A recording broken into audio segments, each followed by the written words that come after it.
The morning alarm screamed across Haven's Rest colony for the 21st day in a row. Captain Jake Morrison rolled out of his narrow bunk and grabbed his plasma rifle. Outside his window, the sky burned orange from the fires that never seemed to stop. 3 weeks ago, this place had been home to 50,000 people. Now he wasn't sure how many were left alive. Jake ran through the empty corridors of the command center. His boots made loud sounds on the metal floor. Emergency lights flashed red everywhere he looked. The air smelled like smoke and fear.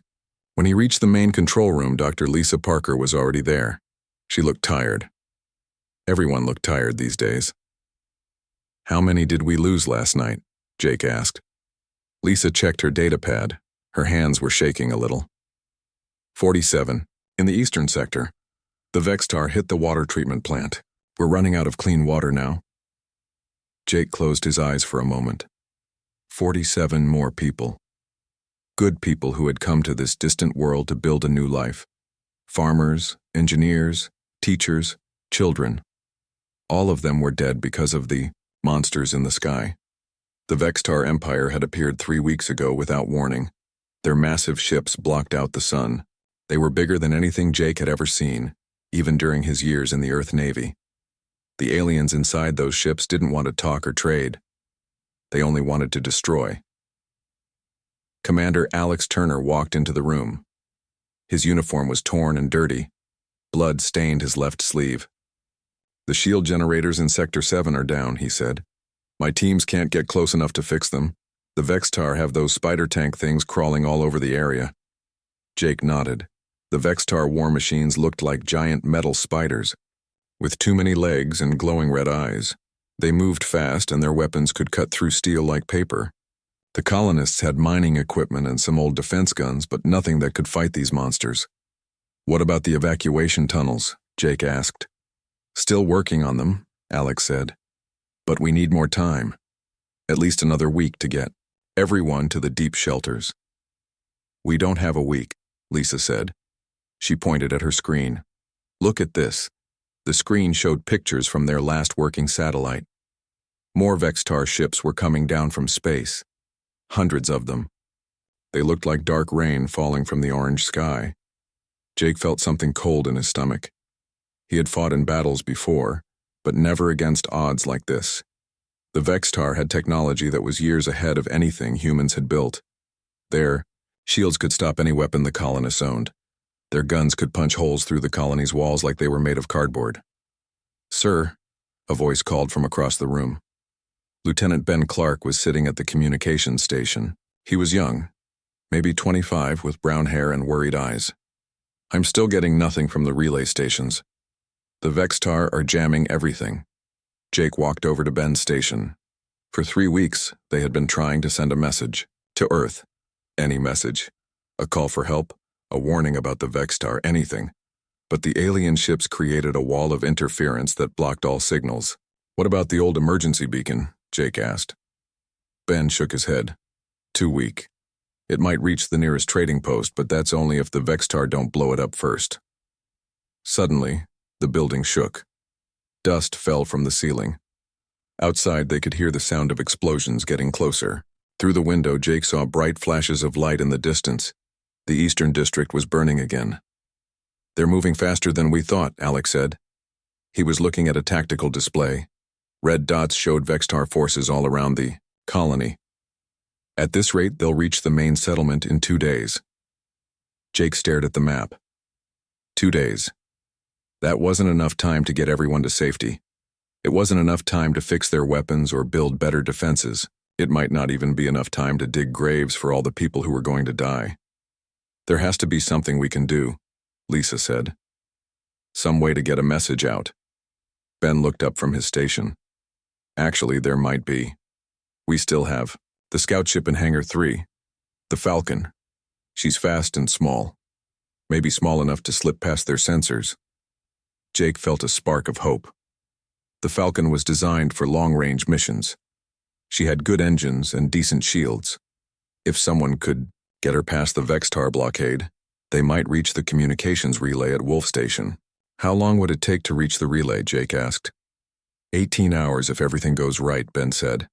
But the pilot would have to get through at least 12 Vextar patrol ships, and even if they made it, the relay might not be working.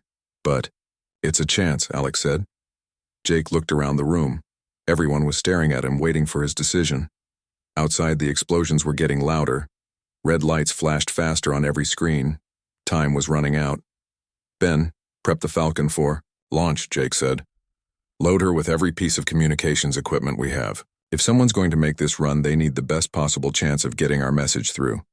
I'll pilot her, Ben said quickly. No, you're needed here, Jake said. But before he could say more, the young lieutenant was already shaking. His head, Sir, I know that ship better than anyone. I helped build her engines. And besides, Ben looked around the room. If this doesn't work, we're all going to die anyway.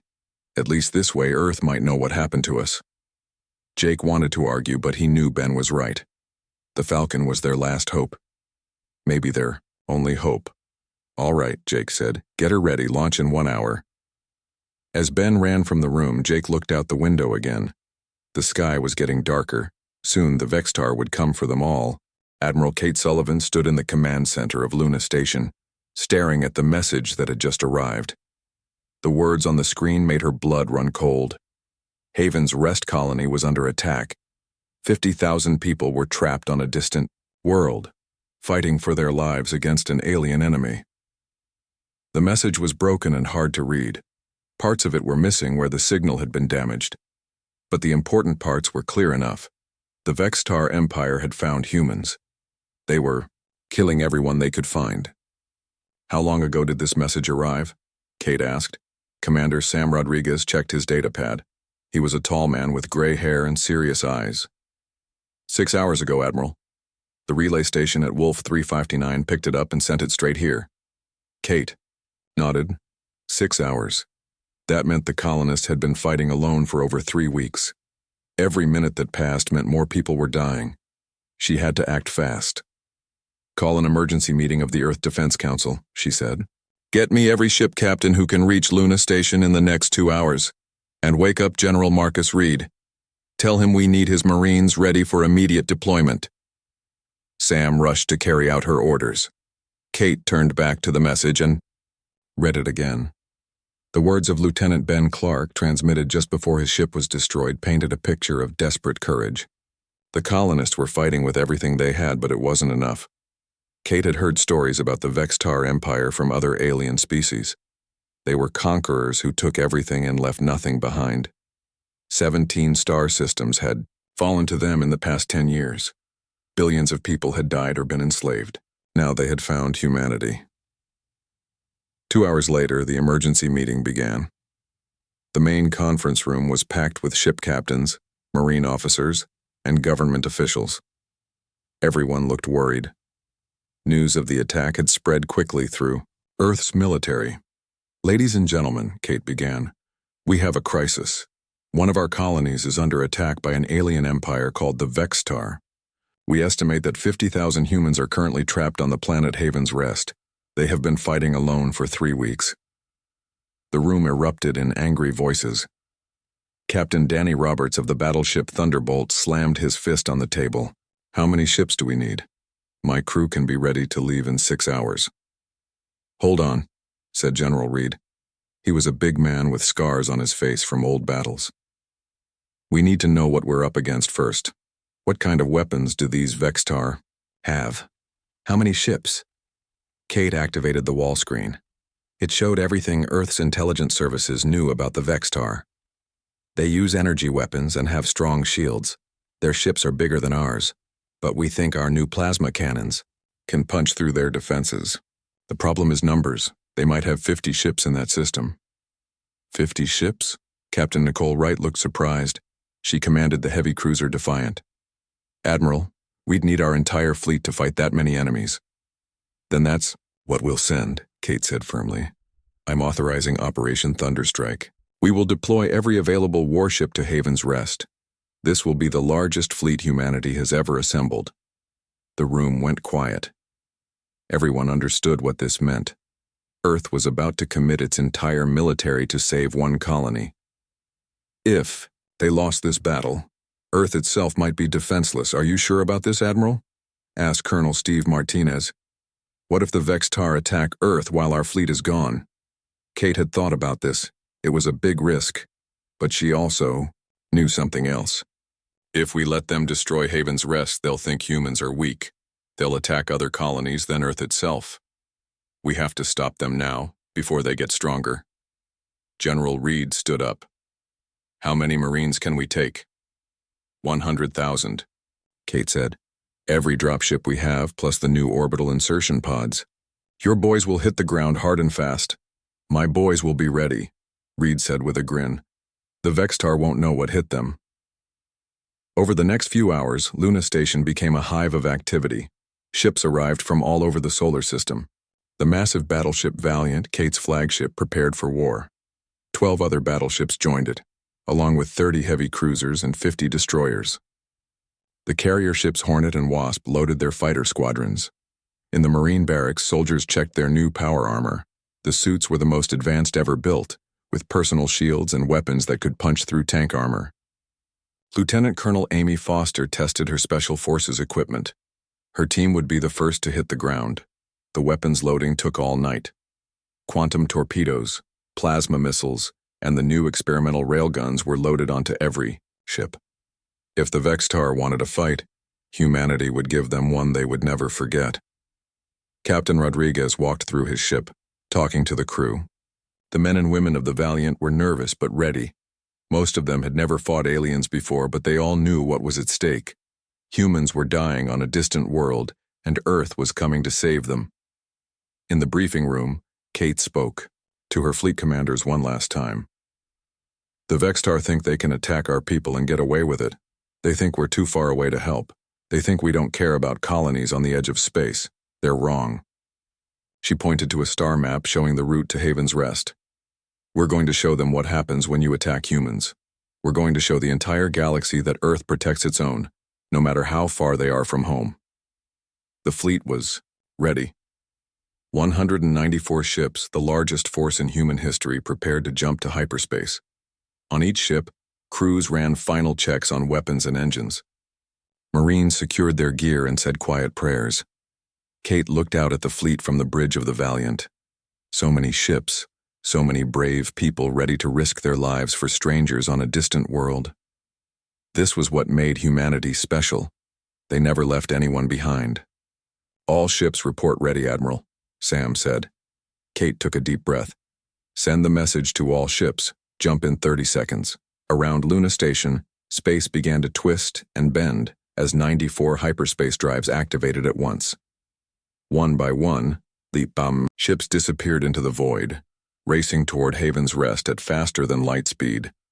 The rescue fleet was on its way. The ground shook as another explosion rocked the colony. Captain Jake Morrison grabbed the wall to keep from falling. Dust and broken pieces of metal fell from the ceiling. The emergency lights flickered and went dark for a moment before coming back on. They're getting closer, Commander Alex Turner said. His voice was tired. He had not slept in 2 days. None of them had slept much since Ben Clark's ship was destroyed trying to reach the communications relay. Jake looked at the tactical display. Red dots showed Vextar forces all around Haven's Rest. The aliens had landed massive war machines that looked like walking buildings. They had 6 legs each and carried weapons bigger than anything the colonists owned. The spider tanks were small compared to these new monsters. Dr. Lisa Parker ran into the command room. Her medical coat was dirty and torn. Blood stained her, hands from treating the wounded. Jake, we need to move the hospital again. The Eastern Medical Center just got hit. We lost 12 patients and 3 nurses. Jake felt sick. More good people dead. The Vextar seemed to enjoy targeting hospitals and schools. They wanted to break the colonists' spirit before they killed them all. Where can we move the wounded?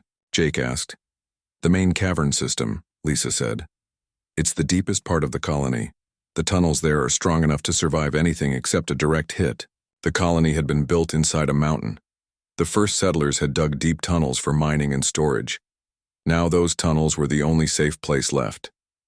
30,000 people were hiding in the dark underground passages, afraid to come out. Sergeant Tony Williams burst through the door. His armor was black with smoke and his helmet was cracked. Sir, the Vextar are moving heavy equipment to the north entrance. Looks like they're getting ready for a big push.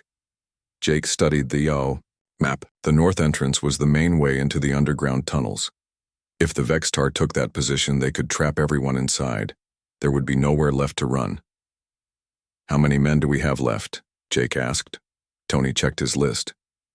Maybe 800 fighters. Half of them are civilians with hunting rifles. The other half are colonial defense troops with basic military gear. 800 people against an entire alien army. Jake had seen the reports from other worlds the Vextar had attacked. They usually brought 50,000 soldiers to take a planet. The humans were outnumbered 60-1. Elena Vasquez walked over from the engineering station. She used to design water treatment plants. Now she spent her time making bombs from mining explosives. The charges are set in Tunnel 7, she said. If the Vextar break through, we can collapse that section and slow them down. How long will that buy us? Jake asked. Maybe 6 hours, Elena said. The Vextar have digging machines. They can clear the rubble if they want to. 6 hours. Jake wondered what they could do with 6 hours. Maybe get more people to the deepest tunnels. Maybe find a way to contact Earth. Maybe just say goodbye to their families. A new sound filled the air. It was different from the explosions and gunfire. It sounded like a voice speaking through a loudspeaker, but the words were not in any human language. The alien speech was full of clicking and hissing sounds. What are they saying? Jake asked. Pete Johnson was their best communications officer. He had been trying to learn Vextar language from intercepted transmissions. I think it's an ultimatum, sir. They're giving us 12 hours to surrender. Surrender? Tony laughed, but there was no humor in it. What happens if we surrender? Pete listened to more of the alien broadcast. His face went pale. They say, all humans will be sent to work camps. All other species will be killed immediately. Jake felt anger rising in his chest. The Vextar wanted to make slaves of his people. They wanted to murder the alien refugees who had trusted humans to protect them. There were Altarian traders in the tunnels, peaceful people who had never hurt anyone. There were Kethmori warriors, who had fought beside the colonists for 3 weeks. Send them our answer, Jake said. What should I tell them? Pete asked. Tell them that humans don't surrender to bullies. Tell them we'll fight until the last person standing. Pete nodded and began typing the message in basic galactic trade language. Jake hoped the Vextar would understand it clearly. Alex's radio crackled to life. Commander, this is Outpost 7. We're under heavy attack. They're bringing up those new walker machines. We can't hold them much longer. Fall back to the secondary positions, Alex ordered. Blow the bridges behind you. The tactical display showed more red dots moving toward the colony. The Vextar were coming from all directions now. Their massive war machines moved slowly, but nothing could stop them. Every shot from their main guns destroyed buildings and killed dozens of people. Lisa grabbed Jake's arm. I need to tell you something. The wounded alien refugees have been asking to fight. The Kethmori warriors especially. They say humans saved their lives, so now they want to fight for us. Jake thought about this. The Kethmori were strong fighters, but there were only 50 of them left. The Altarians were scientists and traders, not soldiers. Still, every person with a gun might make a difference. Tell them yes, Jake said. Anyone who wants to fight can fight. Anyone who wants to hide can hide. This is their choice. Another explosion shook the building. This one was much closer. Through the window, Jake could see fires burning in the main street. Vextar spider tanks were moving through the outer districts, destroying everything in their path. Sir, Pete called out. I'm getting something strange on the emergency frequency. Jake hurried over to the communication station. What kind of strange? It's very faint, but it sounds like human military frequencies, Pete said. His hands were shaking as he adjusted the controls. But that's impossible. There are no human military ships within 50 light years of here. Jake felt his heart start beating faster. Keep trying to lock onto that signal. Contact, Tony shouted from the observation post. Vextar ground forces moving toward the main entrance. Looks like their final assault is starting. Outside, the alien war machines began their advance. The walking buildings fired their massive guns at the colony's defenses. Each shot created explosions that could be felt throughout the entire mountain. In the tunnels below, 30,000 people heard the sounds of battle getting closer. Parents held their children tight. Old people said quiet prayers. Everyone knew that the end was coming. But in the command center, Pete Johnson was still listening to his radio. The signal was getting stronger. Whatever was out there was getting closer. "Jake," Pete whispered. "I think someone is coming." War Prime Thokvar stood on the bridge of his command ship, watching the human colony burn below. The pathetic creatures had lasted longer than he expected, but the end was near. His massive war machines were moving toward the final tunnel entrance. In 1 hour, maybe 2, every human on this world would be dead or captured. "War Prime," his communications officer clicked in the Vextar language.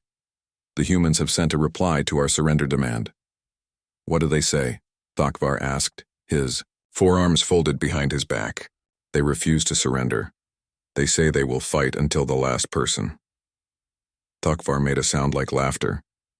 Humans were even more stupid than he thought. His empire had conquered 17 star systems. Billions had died or become slaves. These few thousand colonists thought they could win against the mighty Vextar Empire. "Then we will grant their wish," he said. "Send orders to all ground commanders. Kill everyone. Leave no survivors." Suddenly, alarms began screaming throughout the ship. Red lights flashed on every screen. Thokvar's sensor officer was clicking frantically at his controls. "War Prime. Unknown ships approaching the system. Multiple contacts coming out of hyperspace." Thokvar moved to the sensor display. 12 large objects had appeared at the edge of the star system. They were bigger than Vextar cruisers, but smaller than his dreadnoughts. "Probably another alien species trying to interfere," he said. "How many ships?" 94 ships total, War Prime. "They are broadcasting on all frequencies." "Put it on the speakers," Thokvar ordered. A human voice filled the bridge. The words were spoken in galactic trade language, but the tone was cold and deadly. "This is Admiral Kate Sullivan of the United Earth Fleet. You have attacked human citizens. You have exactly 10 minutes to withdraw from this system or you will be destroyed." Thokvar stared at the display. Earth Fleet. He had never heard of such a thing. The humans were supposed to be a weak species with only a few primitive colonies. How could they have 94 warships? "Are their ships a threat to us?" he asked his weapons officer. "Unknown, War Prime. Their designs are not in our database, but we have 58 ships in this system. We outnumber them." Thokvar relaxed. Even if these humans had real warships, his fleet was larger. The Vextar had never lost a space battle. Their shields were the strongest in the galaxy. Their weapons could destroy planets. "Send a reply," he ordered. "Tell them that the Vextar Empire does not retreat. Tell them their pathetic fleet will be destroyed like all the others." On the planet's surface, Pete Johnson was listening to radio chatter between the human ships. His hands shook as he adjusted the frequency. "Jake, you need to hear this." Captain Morrison rushed to the communications station. Through the crackling static, he could hear voices speaking in English. Real Earth military English. "Bravo Squadron, form up on the Thunderbolt. Target the lead Vextar dreadnought. This is Delta Wing. We have visual on enemy fighters. Beginning attack run. All marine dropships. Prepare for atmospheric entry. We go in hard and fast." Jake felt tears running down his face. Earth had come. Somehow, impossibly, the home fleet had arrived to save them. "How many ships?" he asked Pete. "I count at least 90 contacts on the scanner," Pete said. "And Jake, some of them are really big." In space above Haven's Rest, Admiral Sullivan stood on the bridge of the Valiant. The Vextar fleet was spread out around the planet like a wall of metal and death. Their ships were impressive, but Kate had studied the intelligence reports. She knew their weaknesses. "All ships, this is the Admiral," she said into her microphone. "The enemy has superior numbers but inferior technology. Target their shield generators first, then their engines. Show them why you don't attack humans." Captain Danny Roberts grinned as his battleship Thunderbolt powered up its main guns. The new plasma cannons were twice as powerful as anything Earth had built before. Fire control. Lock onto that big ugly ship in the center.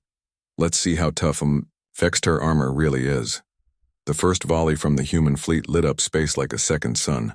12 battleships and 30 cruisers fired at the same time. The Vextar shields flared bright blue as they absorbed the energy. But then something impossible happened. The shields began to crack. War Prime Thokvar watched in shock as his flagship's shields failed under the human attack. Plasma beams punched through the outer hull, starting fires throughout the ship. Impossible. Our shields are stronger than that. War Prime, we're reading massive energy signatures from the human weapons.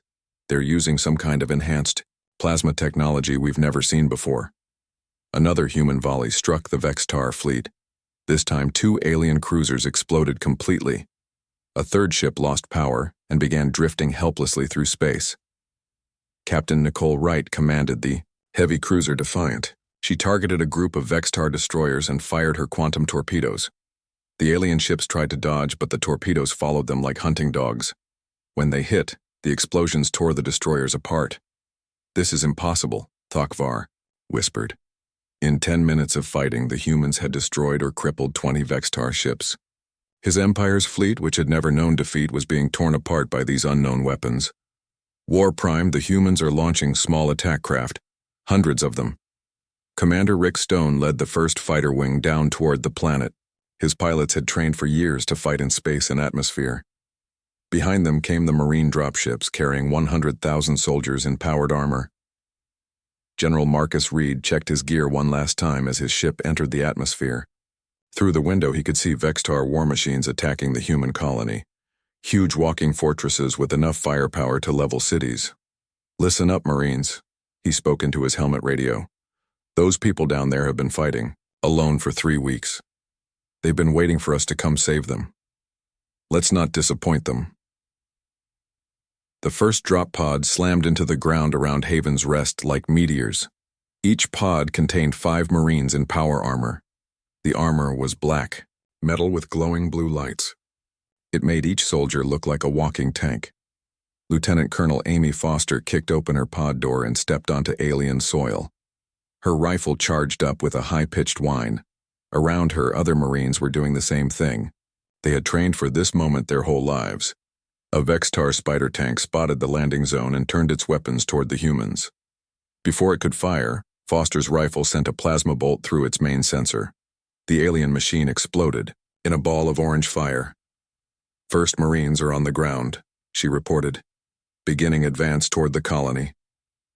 In the underground tunnels, Captain Morrison heard the sound of human weapons firing outside. The explosions were different now, sharper, more controlled. These were the sounds of professional soldiers doing their job. "They're here," he whispered. "Earth came for us." Dr. Lisa Parker was treating a wounded Kethmori warrior when she heard bootsteps in the tunnel. Heavy, armored bootsteps. She looked up to see a figure in black power armor walking toward her. The helmet retracted, showing the face of a human woman. "Ma'am, I'm Colonel Foster, Earth Marines. We're here to get you out." Lisa started crying. After 3 weeks of horror and death, help had finally arrived. "How many of you are there?" 100,000 Marines, ma'am. Plus the biggest fleet Earth has ever built." Foster looked around at the wounded people in the tunnel. Humans and aliens lying side by side. All of them hurt, but all of them alive. "Don't worry. The Vextar are about to learn what happens when they mess with our people." Outside, the battle was turning into a massacre. The Vextar war machines that had seemed so frightening were being destroyed by marine weapons and fighter bombers. The alien soldiers who had conquered 17 worlds were running in panic from human troops. In space, Admiral Sullivan watched the last Vextar ships trying to escape the system. Half their fleet was already destroyed. The other half was fleeing as fast as their engines could carry them. "Let some of them go," she ordered. "I want them to tell the rest of their empire what happened here." Earth's mightiest fleet had arrived, and the galaxy would never be the same. The last Vextar war machine fell silent as marine plasma cannons tore through its armor. Smoke rose from the burning wreckage across Haven's Rest colony. After 3 weeks of terror, the shooting had finally stopped. The only sounds now were human voices calling out to survivors and the distant rumble of transport ships landing. Captain Jake Morrison walked out of the underground tunnels for the first time in 5 days. The sun felt warm on his face. Above him, Earth's mighty battleships hung in the sky like protective angels. He could not believe they were real. General Marcus Reed found Jake standing in the ruins of the main street. The Marine general was a big man, but his eyes were kind. "Captain Morrison, I'm General Reed. We came as soon as we got your message." Jake tried to speak but could not find words. Too much had happened. Too many people had died. But now it was over. Earth had kept its promise. No human colony would ever stand alone.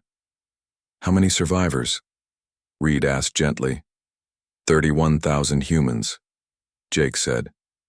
His voice was rough from smoke and shouting. "About 8,000 alien refugees. We lost. Too many good people." Reed nodded. He had seen the reports from his Marines. The Vextar had been cruel in their attack. Hospitals and schools destroyed on purpose. Civilians targeted for sport. It made him angry, but the anger would have to wait. Right now, his job was to help the survivors. Dr. Lisa Parker emerged from a medical tent that Marines had set up near the main cavern entrance. Her hands were finally clean after weeks of treating wounded people with limited supplies. Behind her came alien and human patients walking together in the sunlight. "The Earth medical ships are amazing," she told Jake. "They have equipment I've never seen before. Medicines that can heal burns in hours instead of weeks. They even brought specialists who know how to treat Kethmori and Altarian injuries." Jake smiled for the first time in weeks. "What about the wounded?" "Everyone will live," Lisa said. "Even the ones we thought we might lose.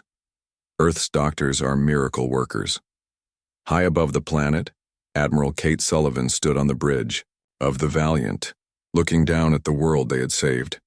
The battle was over, but her job was just beginning. The Vextar Empire needed to learn that attacking humans came with a terrible price. War Prime Thokvar knelt in chains before her in the ship's briefing room. His forearms were bound behind his back. His proud warrior's armor was cracked and scorched. Of the 58 ships in his fleet, only 12 had escaped. The rest were floating debris or prisoners like himself. "Your empire made a mistake," Kate told him. "You thought humans were weak because we live far apart. You thought we would not come to help each other. You were wrong." Thokvar said nothing. He had seen human weapons tear through Vextar shields like paper. He had watched his mighty war machines destroyed by soldiers in black armor. The humans were not weak. They were the most dangerous species he had ever encountered. "I could execute you," Kate continued. "Your people murdered thousands of innocent civilians, but I want you to carry a message back to your empire. Tell them what happened here. Tell them that every human colony is under Earth's protection. If the Vextar attack any human settlement anywhere in the galaxy, we will come, and we will bring everything we have." She gestured toward the view screen, which showed the massive Earth fleet surrounding the planet. "This is not our full strength. This is just what we could gather quickly. If your empire wants a real war with humanity, we will show you what our full strength looks like." Thokvar finally spoke. His voice was quiet and defeated. "How many ships does Earth have?" Kate smiled, coldly. "Enough, more than enough. On the planet's surface, construction ships were already landing. Earth had not just come to rescue Haven's Rest. They had come to rebuild it stronger than before. The new colony would have shield generators that could stop orbital bombardment. Defense platforms with weapons that could destroy battleships. No enemy would ever threaten this world again.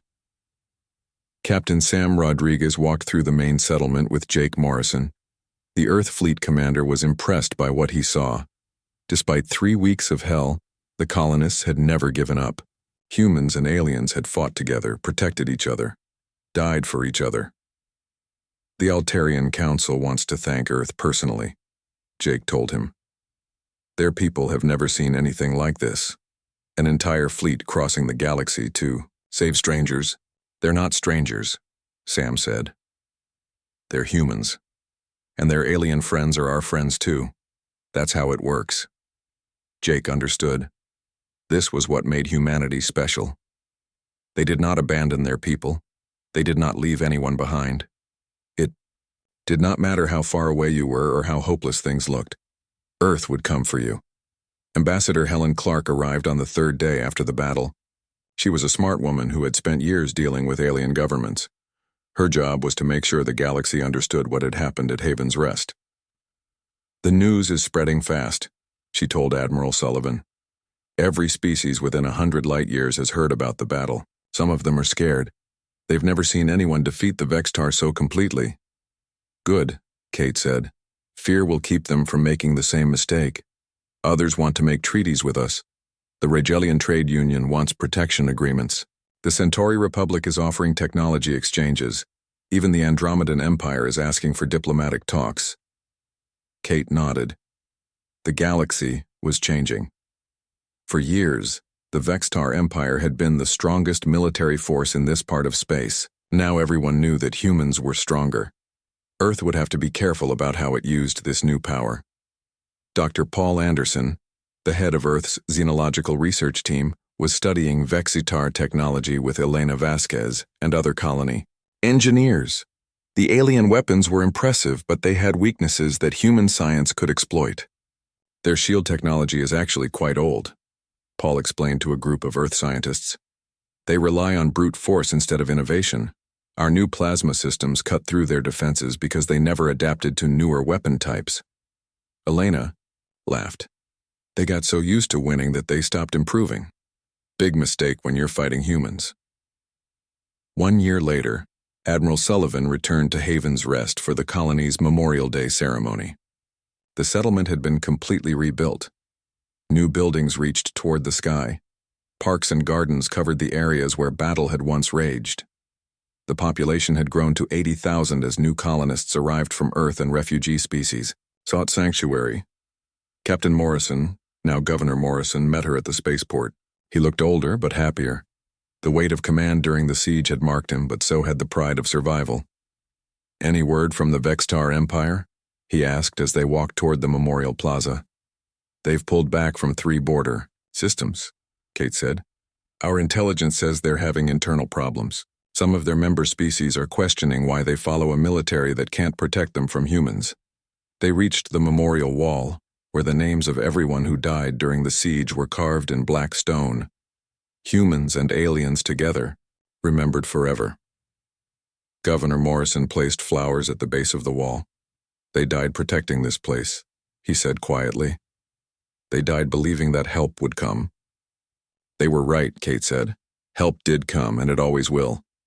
Above them, Earth patrol ships moved across the sky. The message was clear to anyone watching. Haven's Rest was under human protection. All human colonies were under human protection. The galaxy had learned a simple truth about humanity. When their people called for help, Earth answered. Always. And the universe would never be the same.